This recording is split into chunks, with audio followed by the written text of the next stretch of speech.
All right, ladies and gentlemen. So we left off talking about the election 1932. We have Herbert Hoover, who is hated by the public because he's not doing much to help out people in the Great Depression. And we have a new guy come up here, a dude from New York, former governor, Franklin Delano Roosevelt. Ding, ding, ding. Here comes the election. So here's how it's starting off. So this guy, Roosevelt. All about Roosevelt. Here's Roosevelt, a young man, with his puppies, it looks like. He was born in New York to a very rich family. Yes, he is related to Teddy Roosevelt. They are cousins. Because he was this rich family, he did not go to public school. He was taught by private tutors and went to boarding schools and those kind of things. He attends Harvard for his undergraduate and then goes to Columbia Law School. He is definitely Ivy League, upper class, kind of a blue blood kind of thing. But at the same time, he does sympathize with the middle class people. He started working on Wall Street originally, did stock trading, that kind of stuff in the early 1900s. And then he got sick of it. He got sick of the rush trying to make money. It was all about money, money, money, money, money. He wanted to get out of that. So he ran for state senate, wanted to give back to the people. And later on, he served in the national senate from New York. He was a representative from New York to the Senate. So always in politics early on. Until he contracts a disease called polio. Polio is a very highly contagious virus that deforms muscles. Basically, it makes your muscles contract to the point where they don't release it all, and then deform those muscles. This was a huge epidemic throughout the United States before 1950. Typically, it impacted kids more than it impacted adults. I know I had teachers when I was in elementary school who had polio back in the 30s, the 40s, and 50s. You know, my second grade teacher, she still had a limp from polio. Some people died from polio because it would paralyze the muscles around your chest. You couldn't breathe anymore. But polio really impacted Franklin's legs. And after he had polio, his muscles in his legs were so deformed that he was basically paralyzed from the waist down. He would learn how to eventually stand again. He would put these big, heavy braces on his legs and lock them up, and basically kind of like tip back and forth on his legs, holding onto his assistance, so it looked like he was walking. Walking was a big deal for him. He spent most of the time in a wheelchair, but believe it or not, the public never knew he was in a wheelchair. He thought a wheelchair was a sign of weakness. And whenever he appeared in public, he was always standing, using those big heavy leg braces, leaning on a platform, or talking from the backseat of a car or back of a train to show the appearance that he walked. Seriously, most of the public never knew he was in a wheelchair. In fact, he even drove a car. You think, how do you drive a car without being able to use his legs?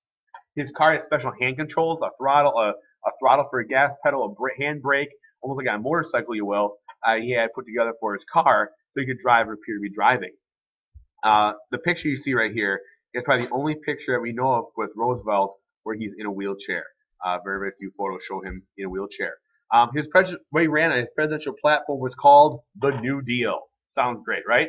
Remember, his cousin Teddy Roosevelt had the Square Deal earlier. He hoped to basically do a couple things. One, balance the budget, okay? But he wanted to spend money. He was willing to go into debt to help people. He says, yeah, I want to have a balanced budget, but if I got to spend extra money to help people impacted by the Depression, I will do that. Big promise, right? Okay? He said, I'll help farmers out too. I'm going to give money to farmers, help them out. I'm going to provide electricity to more people, especially people out in the country where they're still using coal and gas lanterns, all that kind of stuff. Also, a big thing he wanted to do, and the first thing he did as president, ladies and gentlemen, he repealed prohibition. And that's another thing we see happen as part of his New Deal. Well, people love Roosevelt. They love this can-do attitude. He had a lot of charisma, very easy talker to people, and people love this guy, all right? And he was elected in a landslide victory. His popular vote went 23 to 16 million over Hoover, that conservative guy who kind of said earlier, you know, pull yourself by your own bootstraps. And so, and did too little to help people out. So you see this new Democrat come in, Franklin Delano Roosevelt, elected to office. Now, one of the earlier things we have problem is that presidents were never inaugurated until March 6th. And so they call the president then a lame duck president. Here's my lame duck. See, he's got a cast on. Haha, funny. Anyway, a lame duck because they really couldn't do much. Okay. Well, the problem is that the country is in such dire needs right now. Hoover's in there not doing much, and well, they're like, well, why don't we try and move that? So the 20th Amendment gets passed in 1932 that changes presidential inauguration from March 6th to January 20th, what it is today. That way, that new president, Roosevelt, could come in on the 20th of January instead of waiting until March and make his things happen right away. And that's why they've changed the time when the president takes office. Like I said, FDR was extremely popular. I mean, People really wanted the change and wanted the help that Roosevelt was offering. He thought it was kind of this morale boost for the country, you will. And he promised the people, he really promised to help people who were hurt by the Depression. It's one of the biggest things. Historians talk about FDR, why he was so popular, that he gave people hope. As we're talking about in class, looking at images in class, some people had no hope. They thought their lives were ruined by the Depression. He said, hey, we'll help you out. We'll get you back up on top. Don't worry about it so much. In fact, his most famous quote from his first inaugural address is, we have nothing to fear but fear itself. The idea here that people, if we put our minds as a country and work together, we can make this happen. People kind of thought that Obama echoed his nothing to fear speech with his whole yes we can thing he did in his 2008 election. Same kind of idea that they had in terms of nothing to fear but fear itself. Same kind of idea there. One thing he used a radio to his a lot to talk to people. So he used the radio to talk to them in their homes. He did something called a fireside chat. Sunday night times, he would get on the radio live from the Oval Office and just talk to people. But it wasn't like a formal speech like, "Oh, I'm President Roosevelt," blah blah blah blah blah blah blah. Okay. Instead, it was like, "Hey, how's it going? Here's what's happening in the White House. Here's what my little dog Fala got into." Yes, he talked about his dog Fala a lot, kind of like how I talked about my dog Bowie, same kind of deal. He talked about what his wife Eleanor was up to, what kind of things were happening in the White House. It was very, very informal, okay? And he basically kept people informed what we're doing with the New Deal, what things he was proposing to Congress, what things he was encouraging Congress to do, and kind of what he could expect to happen in the near future. And it's almost like Roosevelt was walking into your living room, sitting with you by your fireplace, and having a talk with you. And that really revolutionized how presidents relate to the people. It's a big idea. People actually started planning their day and nights, their weekends around when the president was going to be on the radio talking to them, and really revolutionized the president reaching out to individual people. Now, one of the things that Roosevelt had was something called the Brain Trust. Now, he has his official cabinet. We'll talk about that in a second. But the Brain Trust was a special group of unofficial advisors. Okay, they're a group of trusted friends from universities and research labs, sociology guys who knew about people, all that kind of stuff, economists, all those kind of things. And this kind of an informal group he met with, and they gave him ideas for his New Deal. And FDR would say, hey, I'm thinking of proposing this. Hey, I think this might work. And they would kind of give him feedback, these experts in their fields, about what they could do. Now, maybe they weren't political people, but they were really, really smart people. That's why they're called the Brain Trust. They were the college professors, the book writers, the authors, the economists, the sociologists, psychologists. They thought would help look at design these programs and put them together. Now, the official cabinet was interesting as well. There was his group of trusted advisors. And the biggest person was Frances Perkins. She was Secretary of Labor. And I said she is the first ever female cabinet member in history. She had a long history working with unions, working with the AFL, the CIO, the big unions, and she was present for some of the big strikes, those kind of things like Homestead, all that kind of stuff. And he makes her his Secretary of Labor as a way to help fix labor problems in the country. Another big person we'll talk about later on is Cordell Hull, his Secretary of State, who was doing all the overseas stuff, working with Nazi Germany eventually, working with Japan, trying to stop World War II down the road. Now, his wife Eleanor is very, very famous as well. She was also a distant niece of Teddy Roosevelt, so technically Franklin Roosevelt married Eleanor. They were cousins. They were fifth cousins, actually. So some people are probably going, ew, gross, all that kind of stuff, but it was what it was. They had met in a rich social circle, fell in love.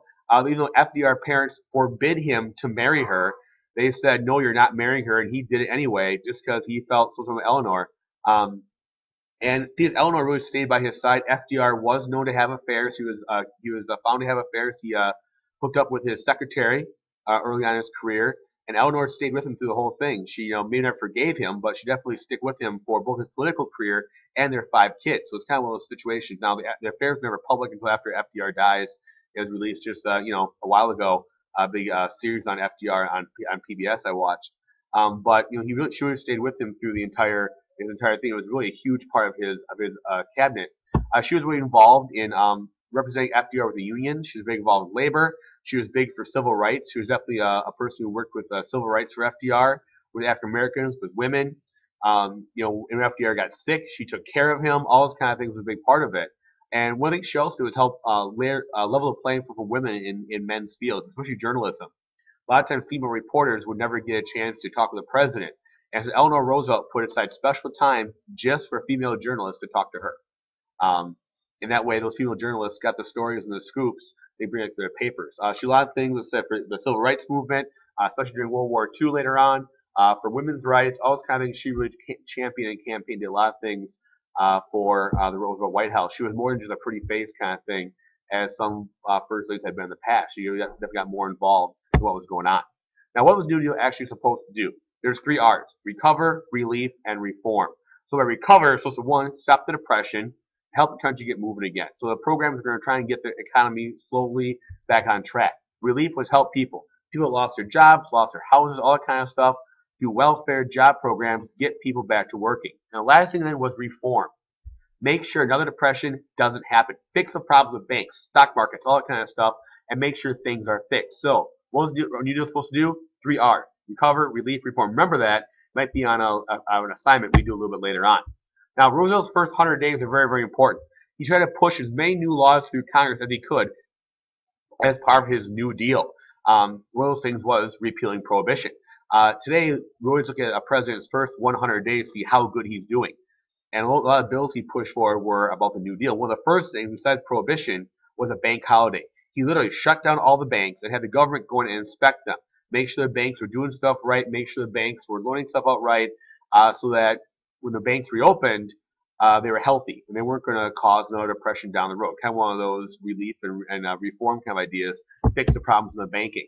He also made something to fix the stock market, made something called the Truth and Securities Act, and formed the Securities and Exchange Commission. Basically, this act was supposed to get rid of all the fraud, dirty deals, lying, cheating, scoundreling that was happening in the stock market. And the SEC, the Securities and Exchange Commission, still watches today for things like insider trading. So if I am working for a company, I give my buddy information. Hey, I know we're going to release this new product. Our stocks are going to skyrocket. I'm going to make sure that, and you know, if you buy it now, you're totally rich. That's illegal. And if that happens, they'll investigate it and make sure people aren't screwing each other over in the stock market. Also, in terms of banking, the Glass-Steagall Act makes sure that banks are no longer investing people's savings in the stock market. At this time before this, when you put your money in the stock market, it may have been put into a bank, they haven't put into the stock market, which isn't really good when you think that, you know, that money is being used for other stuff. And so it might easily be lost by the banks in the market. He also created something called the FDIC. The FDIC was going to insure people's money in their banks. Before this, you put the money in the bank, you risked it. Okay, if the bank lost that money was gone. Now the government will insure each bank account up to $100,000. Originally it was $10,000. They just moved up to $100,000 just recently. But so now if the bank loses your money, the government will actually pay you back 10 G's, now 100 G's, to insure your money, make sure that your money is safe within those banks. Now they nicknamed a lot of the FDR programs alphabet soup. They all had acronyms: AA, CCC, WPA, all that kind of stuff, SEC, so on and so forth. A couple of people nicknamed them. And all these new programs to do certain things to help people out. And one of the arguments with these programs is that it gave the government a lot more power, create all kinds of government jobs. So the government went from being a small group of people to being a big group of people. Now, when you're working for the government, you got to pay for it. So how do you pay for all these new programs? Well, you can raise taxes. But is that going to help the depression if you raise taxes? Hell no, it's not. So instead what you're going to do, you go into debt. And so a lot of the New Deal was done on deficit spending. That meant that the country went into debt, big time in these cases, to fix a program. It comes from a guy in England named John Maynard Keynes. He did this after World War I, where he said that countries should be allowed to spend to get things, go into debt, get things back working. And it's okay to do that, and you pay the debt off later. Obviously, we're in the debt to do it, and we're still paying the debt off now, but it was the idea to help pay for these programs before.